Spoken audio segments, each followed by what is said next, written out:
Hello, fight fans. Welcome to In This Corner TV from the beautiful Mirage Hotel and Casino in Las Vegas, site of the 52nd Annual WBC Convention. A plethora of pugilistic greats in attendance for opening day. Great champions from yesteryear, like Evander, Real Deal Holyfield. Stars of today, like Triple G, Gennady, Golovkin. The mood very, very upbeat, but everybody missing the late Jose Sulaiman, especially the new president, his son, Mauricio Sulaiman. Mauricio, good to see you again. How are you, my friend? Great to be here at the 52nd Annual WBC Convention. 52 years, and do you feel the spirit of Papa looking down and watching this? Absolutely. I think the opening ceremony was great, and I felt he was there, absolutely. And I feel very honored to have been in that room when the WBC says goodbye to my father.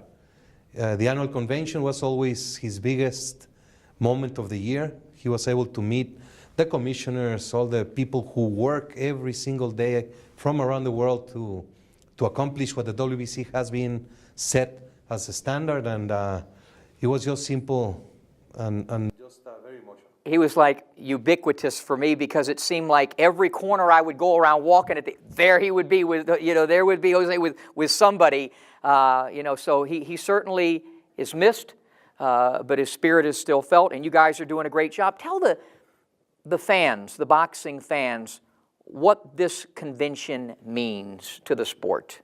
Basically, it is a time where people from all over the place, from all over the world, who have their specific work on different areas, ring officials committee, medical committee, finance committee, public relations committee. There's so many different ones. And what we all do, we continue the work, and then during the convention it's time to recap, to set the new goals, to evaluate what has been done, and to continue working on that. The top priority will always be medical, and especially medical studies, to look at the rules and see what can be changed to make it safer. And it's so important because, boxing's a little different than the National Football League, the NHL, the NBA, Major League Baseball. It so needs settings like this. It's great to see all the great champions here, Holyfield and Tyson and Ray Leonard and the new kids, Gennady and Floyd and all. But at the end of the day, you want to get a lot accomplished because we're in a sport where certainly the most dangerous of all sports. So safety is important, officiating is important, scoring is important. Talk about how those things will be addressed this week here at the WBC Convention. Well, we're starting a new program which will detect and which will monitor mismatches. It is a program with BoxRec that we have put together. We worked for a long time to set parameters of where a fighter stands as a level. Like in karate. Karate, you have a black belt. You cannot compete against a yellow belt. That would be terrible. In boxing, there's no levels. And this will take some time, but I think it's a very good step forward to monitor the competition, to monitor how fighters of a certain level should not be fighting against others. So to create guidelines so we won't have mismatches. That is, it's not the guidelines, but a system, a solid system. Good. We are going to introduce with VADA a anti-doping program, which will be a yearly testing through random selection for a different process as it is today, that we only test after the fight. Now we're going to do by random. We're going to test for PEDs, and we're going to look into this situation because it's a major problem in sports and also in boxing. And in terms of, we just had a couple of fights here in Vegas, and we're always in an uproar. We're always trying, we need to try to improve. A couple of things that concern me is scoring and helping these judges. My thing is that so many of these judges have never laced up a glove.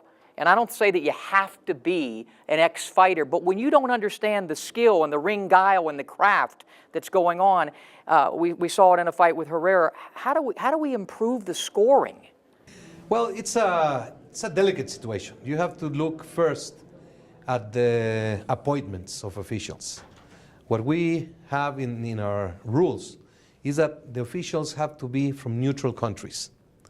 When you are from the same nationality of the boxer, it's a natural, how do you say, without knowing it? Intuitive almost. Intuitive, yeah. that there could be some lenient to one of the fighters.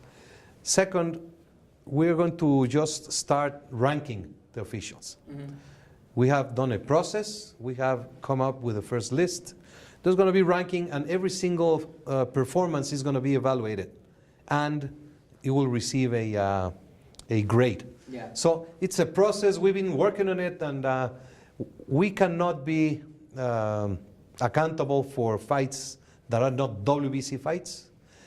We do not criticize officials. We believe in the integrity and honorability, but officials have to be chosen for the specific fight. You cannot just do a random appointment. You have to be looking into who is going to officiate that specific fight, so the fighters go in the ring with the best chance of having. Yeah, without a predisposition. Exactly. I think that's. And let me say that the WBC has gotten behind us with Boxing Fight Night. It's a free app that we have that's available, and where fans from all over the country and all over the world can score the fights. You guys are the sponsor of that, so you want that transparency. Yeah, we want the transparency. We instituted a rule which is not used in the United States, which is the open scoring, partial open scoring after 4 rounds and after 8 rounds. I think you don't like that one, but it's a way. Okay, that way the fighter after 4 rounds, he's aware of what is going on. Well, like in football, you know the damn score. You know so the I score, got you. Or even in diving, you know, you need a higher. Yeah, but I would have been hopelessly behind after 4 rounds in all of my fights. I'd have been demoralized, you know. So that's why let me tell you the one. You know the one I don't like. Because when I fought back in the day, we weighed in the day of the fights. And I know all the medical. I've gone over it with Margaret Goodman for over a decade now.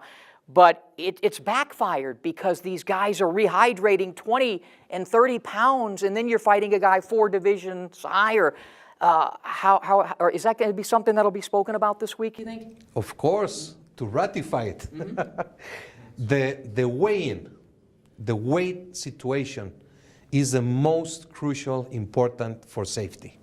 Fighters used to fight with weighing in the day of the fight, having no intermediate division, so they would have to be in a much, either sacrificing to stay and remain in the lesser division, or giving advantage moving into the higher division. The situation is fighters for decades were so dehydrated the day of the fight, they comply with the weight, they even had to lose a lot of weight on the same day and then get in the ring with tremendous cramps, with tremendous dehydration.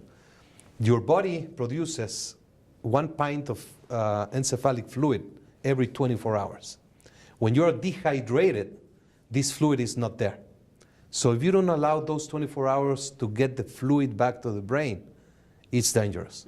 So there's always a strong medical facts that support this rule.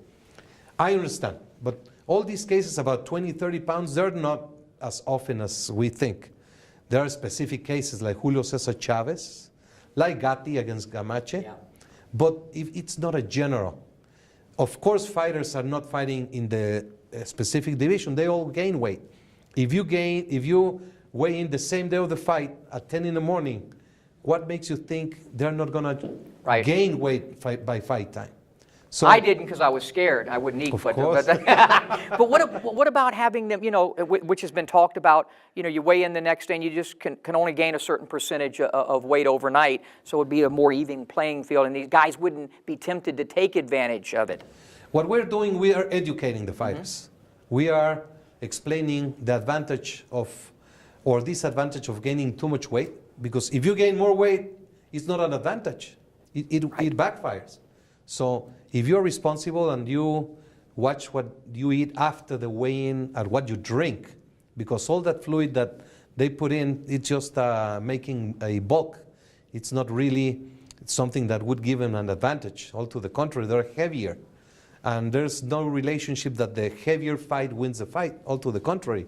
So we're educating them what they should eat. Just go carbohydrates and what they should not eat, what is what consequences you have when you gain or when you lose too much weight.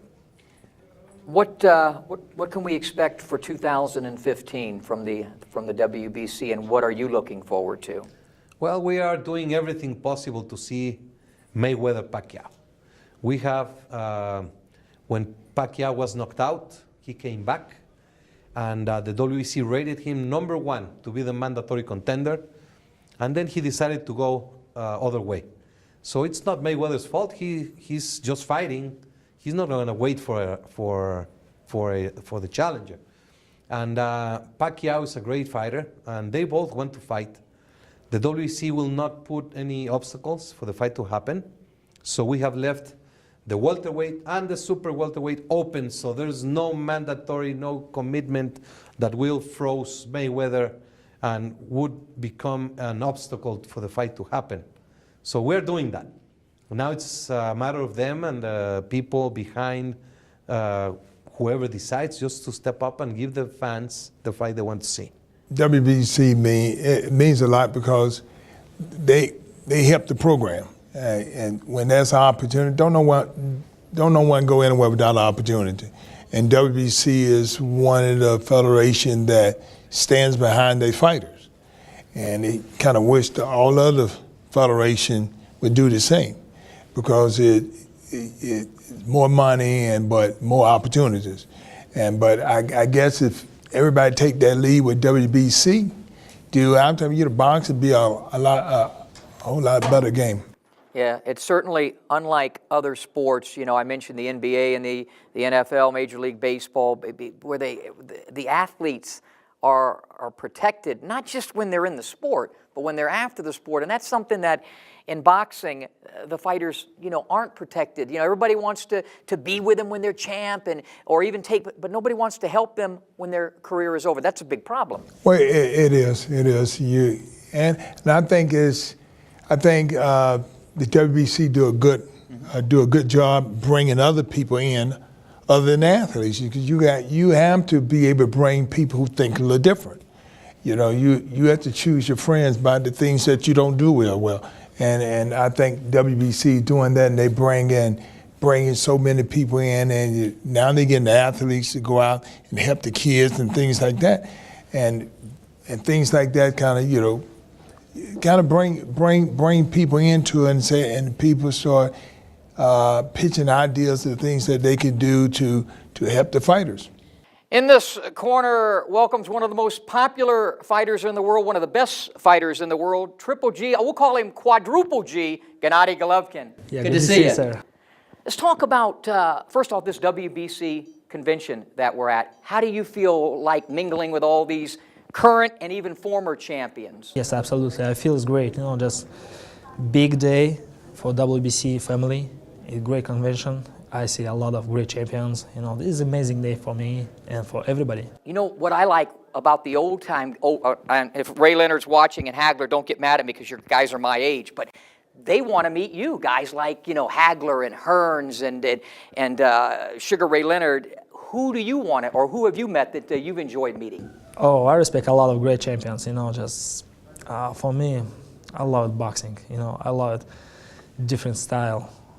I respect a lot of champions. How would you describe your style? I call you a boxer puncher, but the quintessential, I don't know if you can say that word, seek and destroy fighter. You seek, you destroy, but you do it with poise and composure. How do you describe? This is my style, this is my Mexican style. Thank you very much for my coach, Abel Sanchez. Yeah. He helped me.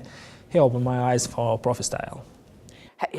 Who are some of the guys when you were coming up, and you had a great amateur career, but who are some of the guys that you watched that really turned you on to boxing? Wow, a long time ago, I like profi style. A long time ago, I watched Sugar Ray Robinson, of course, Marvin Hagler, Muhammad Ali, Mike Tyson, everybody, just different style, different size, different weight. Very interesting for me. Well, I know this one is with mixed emotions for you. We know Jose's looking down and he's got to be happy with everything, and we look forward to the rest of the week and the 52nd convention going in splendid fashion. Best of luck. Thank you so very much. Thank you.